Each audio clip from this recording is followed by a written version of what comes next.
महोदय तथा मेरे बैठे हुए मूल निवासी साथियों, आज हम लोग 26 मार्च को ये ईवीएम मशीन की भंडाफोड़ करने की यात्रा ये प्रारंभ हुई है, जो कन्याकुमारी से लेके कश्मीर तक चलेगी। यह 21 फरवरी 2023 को इसकी शुरुआत हुई महाराष्ट्र से और 6 जून को ये यात्रा समाप्त होगी। और पहले 2004 में भी कांग्रेस भी इस ईवीएम के षड्यंत्र के द्वारा ही अपनी सरकार बनाई और 10 वर्ष तक लगातार ये इधर शासन करती रही है। और 2014 में भारतीय जनता पार्टी ने जनसंख्या वोट के बल पर नहीं, मतदान के बल पर नहीं, बल्कि ईवीएम में घोटाला करके वो सरकार बनाई थी और 283 लोकसभा की सीटें जीती थी। और फिर 2019 में 303 सीटें घोटाला करके ही ईवीएम के द्वारा वो जीती थी। जैसे हम लोग घड़ी का टाइम बदल देते हैं, अगर चाहें तो घड़ी के टाइम को 12 बजे से 12 बजे की जगह पर हम 3 बजा सकते हैं, उसी तरह से ईवीएम में भी घोटाला कर दिया जाता है। जो उसका इंजीनियर होता है, जो उसका टेक्नीशियन होता है, तो इसका हमें विरोध करना होगा। अभी जैसे हमारे संचालक महोदय ने कहा है कि ईवीएम मशीन को तोड़ी भी जा सकती है, तो हम लोग भी इसको, अगर ईवीएम सिस्टम को नहीं बदला जाता तो हम लोग भी इसमें तोड़ने का काम करेंगे। और दूसरी बात, मैं पिछली बात से संबंधित हूं। सबसे ज्यादा अगर जब से इस सृष्टि की रचना हुई है, जब से ये भारत हमारा स्वतंत्र हुआ है, और तब से अगर किसी के साथ अत्याचार किया गया है, अन्याय किया गया है, वह पिछड़ी जात के साथ अन्याय किया गया है। मैं अंग्रेजों को धन्यवाद देना चाहता हूं कि 1931 में पिछड़ी जाति की जनगणना करवाई गई, जिसमें हमारी जनसंख्या थी 52.5%।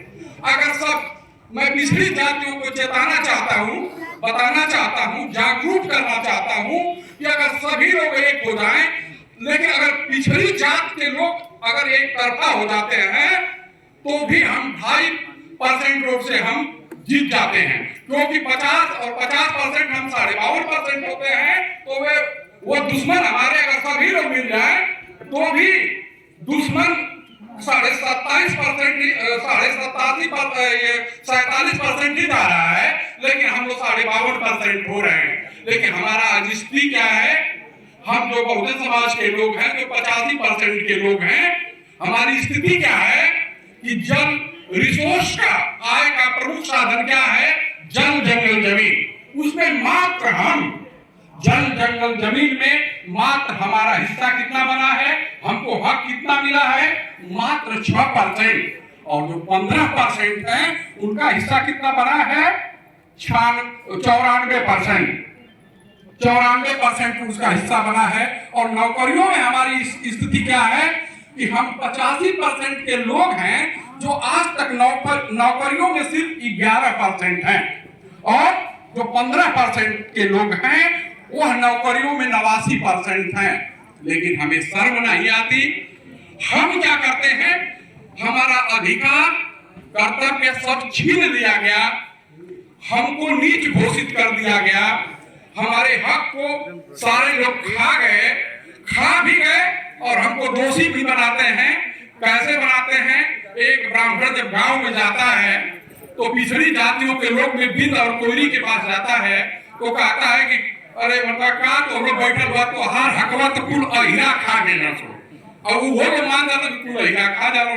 और इसी तरह से धोबी के पास जब लोग जाते हैं, वही ब्राह्मण धोबी के पास जाता है और मेस्तर के पास जाता है और छोटी छोटी जातियों के पास जाता है, तो उनको भड़काता है कि तुम्हारा हक तो सब चमारा खा गए।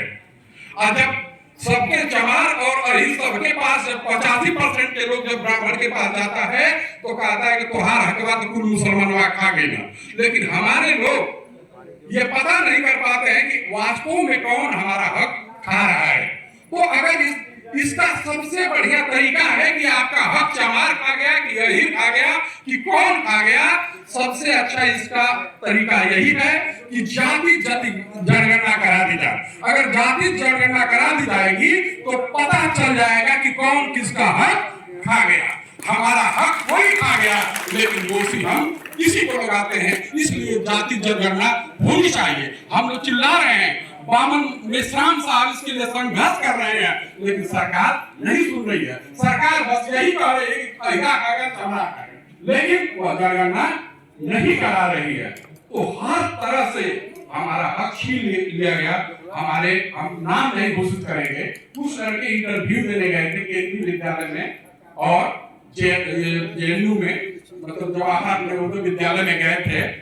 तो जिनको रखना होता था ना, जिनको रखना होता था, पूछते थे कि अच्छा आप आ गए, आपके मौसा का क्या नाम है। और जिसको नहीं रखना होता था कहते थे कि ये बताओ मेरे मौसा का क्या नाम है। तो जो साक्षात्कार ले रहा है, जो इंटरव्यू ले रहा है, उसके मौसा का नाम हम लोग कैसे बताएंगे। वो ऐसे पूछ, जिनको रखना है उसको उसके मौसा का नाम पूछा जा रहा है, और जिसको नहीं रखना है इंटरव्यू वाले पूछते हैं कि मेरे मौसा का नाम बता दीजिए। तो आजकल यही चल रहा है। और इंटरव्यू में हमारे मूल निवासियों को, हमारे पिछड़े वर्ग के लोगों को, हमारे दलित भाई लोगों को, एसटी को, एससी को ऐसे ही नकारा जाता है और ऐसा इंटरव्यू में मार्क दिया जाता है कि हमारे लोग का सिलेक्शन न हो पाए। इसलिए हम विद्यार्थियों से भी निवेदन करना चाहते हैं कि आप लोग जागिए और अपने हक और अधिकार को कौन छीन रहा है, चलो हम उसको वास्तव में पता करें कि आखिर में हमारा हक कौन छीन रहा है। तो इसी के साथ और हमारे लोग आज हम लोग आ रहे थे भंडाफोड़ यात्रा में, रास्ते में थे तो यहाँ शिव चर्चा चल रही थी। वहां पर तमाम मतलब कि महिलाओं का रेला लगा हुआ था। हम देख करके आश्चर्य हो रहे थे। और हमारे लोग करते क्या हैं, हमारे लोग भजन गाते हैं, धन धरती जंगल सब छीन लिया जाता है और हमारे लोग भजन में मशगूल रहते हैं। करते क्या हैं उसको हम बता रहे हैं। हमारे लोगों की एक तरह से जो शब्द की शक्ति होती है ना, एक अभिधा शक्ति होती है और एक लक्षणा शक्ति होती है और एक व्यंजना शक्ति होती है। तो मैं यहाँ व्यंजना शक्ति का प्रयोग कर रहा हूँ और व्यंजना शक्ति का मैं एक छोटा सा गाना गा रहा हूँ। और क्योंकि हमारे लोग बस इसी में मशगूल हैं, इसी में तल्लीन रहते हैं। क्या गाते हैं, सीताराम सीताराम सीताराम कहिए, जाहि विधि राखे राम ताहि विधि आइए। सीताराम सीताराम मतलब यह है कि हमारा धन धरती जमीन सब छीन लेते हैं। हमके जैसे ही राम रखिया वैसे ही हम रह, वही शुद्ध भूखे खाई, आधा पेट खाई, लेकिन राम के छोड़म ना। जबले हमका राम के छोड़म ना जाई, जबले राम के लतियावल ना जाई, तबले हमका आजाद ना होकर जाई। जब तक राम के ना लतियावल जाई तब तक हमका आजाद ना होकर जाई। एक बार जब हमारा उद्घाटन कर रहे थे रागी साहब, तो हिंदू मुसलमान की बात किए। मैं पूछना चाहता हूँ भारत का राष्ट्रपति कौन है, भारत का उपराष्ट्रपति कौन है, भारत का प्रधानमंत्री कौन है, भारत का उप प्रधानमंत्री कौन है, भारत का गृह मंत्री कौन है, भारत का रक्षा मंत्री कौन है, उत्तर प्रदेश का मुख्यमंत्री कौन है, उत्तर प्रदेश का चीफ सेक्रेटरी कौन है, गाजीपुर का डीएम कौन है, गाजीपुर का एसडीएम कौन है। बताओ हमारे हक को कौन खाया, बताओ आपको कहना पड़ेगा हमारे हक को कौन खाया। क्या हमारे हक को मुसलमान खाया। और हम उन लोगों से आज मुसलमान भाइयों से मैं निवेदन करता हूँ, मुसलमान भाई बार कहते हैं हिंदुस्तान हिंदुस्तान हिंदुस्तान। मैं उनको चेताना चाहता हूँ कि अमिताभ बच्चन एक गाना गाते हैं, क्या आपको याद नहीं है, मेरे अंगने में तुम कैसे गाते हैं, मेरे अंगने में तुम्हारा क्या काम है, जिसकी भी बीना की उसका भी बड़ा भाग है, गोद में उठा लो बच्चे का क्या काम है। तो कहने का मतलब यह है मुसलमान भाई लोग, आपसे मैं निवेदन करता हूँ कि जब ये हिंदुस्तान रहेगा तो इस हिंदुस्तान में मुसलमान की जरूरतें क्या है, बौद्ध की जरूरत क्या है, जैन की जरूरत क्या है, सिख की जरूरत क्या है? क्या दिमाग पगला गया है? दिमाग में कुछ नहीं आता है? बार बार हम तो हिंदुस्तान कहते हैं, शर्म नहीं आती है? शर्म नहीं आती है? हम हिंदुस्तान कह सकते हैं, अरे हम तो हिंदुस्तान तो कहते हैं, हम हिंदू नहीं हैं, हम यहाँ के मूल निवासी हैं। आप हिंदू कहना जिस दिन छोड़ देंगे उस दिन आजाद हो जाएंगे। और आप लोग कहते हैं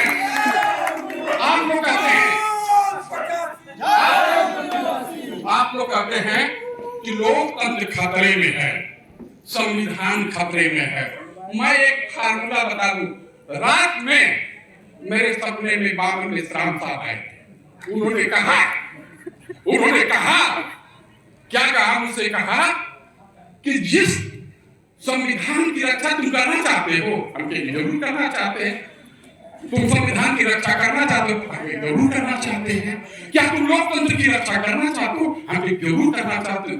एक ही काम कर दो, जो ब्राह्मणवादी व्यवस्था के तहत पार्टियां हैं उनको वोट देना बंद कर दो, संविधान की रक्षा हो जाएगी और लोकतंत्र की रक्षा हो जाएगी।